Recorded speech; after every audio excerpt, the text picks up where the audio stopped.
میرے ہم مکتب ساتھیوں، السلام علیکم ورحمۃ اللہ وبرکاتہ۔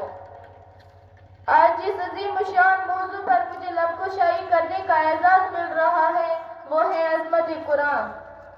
سورۃ الحشر میں اللہ رحمان فرماتا ہے، اگر ہم اس قرآن کو کسی پہاڑ پر نازل کرتے تو آپ دیکھتے کہ وہ خوف الہی سے ٹکڑے ٹکڑے ہو جاتا۔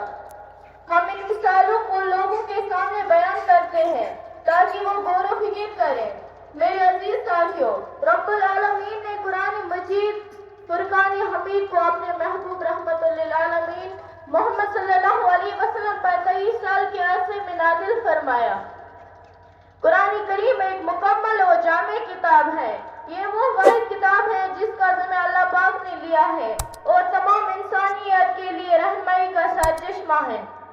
قرآن اللہ کا وہ معجزہ ہے جس میں زندگی کے ہر ایک مسئلے کا حل موجود ہے، جس کا اعتراف جدید سائنس اور غیر مسلم بھی بارہا کر چکے ہیں۔ کتابوں میں جو افضل ہے اسے قرآن کہتے ہیں، کتابوں میں جو افضل ہے اسے قرآن کہتے ہیں، اسے جس نے اتارا ہے اسے رحمان کہتے ہیں۔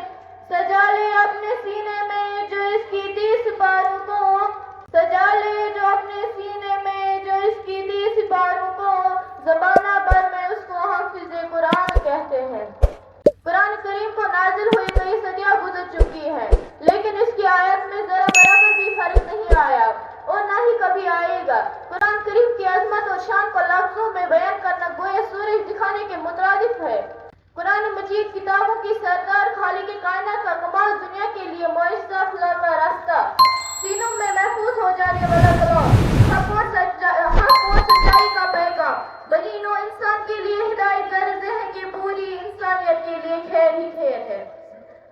ہر در پہ جھکے سر یہ میری شان نہیں ہے، ہر در پہ جھکے سر یہ میری شان نہیں ہے، سامان تجارت